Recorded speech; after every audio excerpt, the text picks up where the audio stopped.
এক নম্বর হচ্ছে দলিল রেজিস্ট্রেশন পদ্ধতি আধুনিকায়নের নামে দলিল লেখকদের পেশাচ্যুত করা যাবে না। দলিল প্রতি সম্মানী ভাতা 5,000 টাকা বাস্তবায়ন করতে হবে। লাইসেন্সপ্রাপ্ত দলিল লেখক ব্যতীত অন্য কেউ দলিল মুসাবিদা করতে পারবে না বা দলিল রেজিস্ট্রি করার জন্য দাখিল দিতে পারবে না মর্মে প্রজ্ঞাপন জারি করতে হবে। 4, থানা ও জেলা কেন্দ্রীয় কমিটির সুপারিশ ব্যতীত অনভিজ্ঞদের দলিল লেখার লাইসেন্স প্রদান করা যাবে না মর্মে প্রজ্ঞাপন জারি করতে হবে।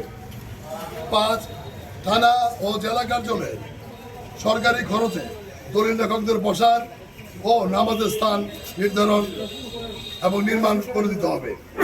6, যেহেতু পক্ষগণের সরবরাহকৃত কাগজপত্রের ভিত্তিতে দলিল লেখা হয় সেহেতু দলিল লেখকদের পেশাগত কারণে দলিল লেখা মুস্তাফিদাকারক হিসেবে দলিল লেখকদের আসামি করা যাবে না।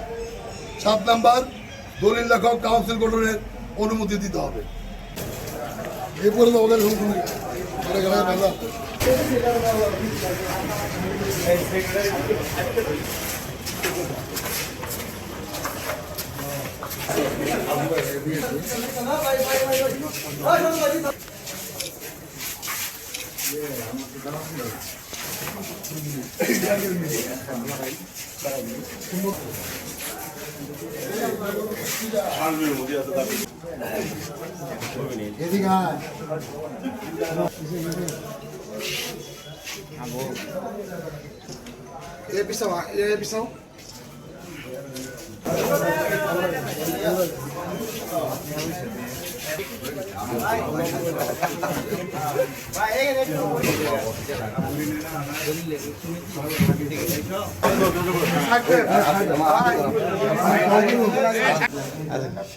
সবাই এদিকে ধরুন, আপনার একটু পিছান এদিকে।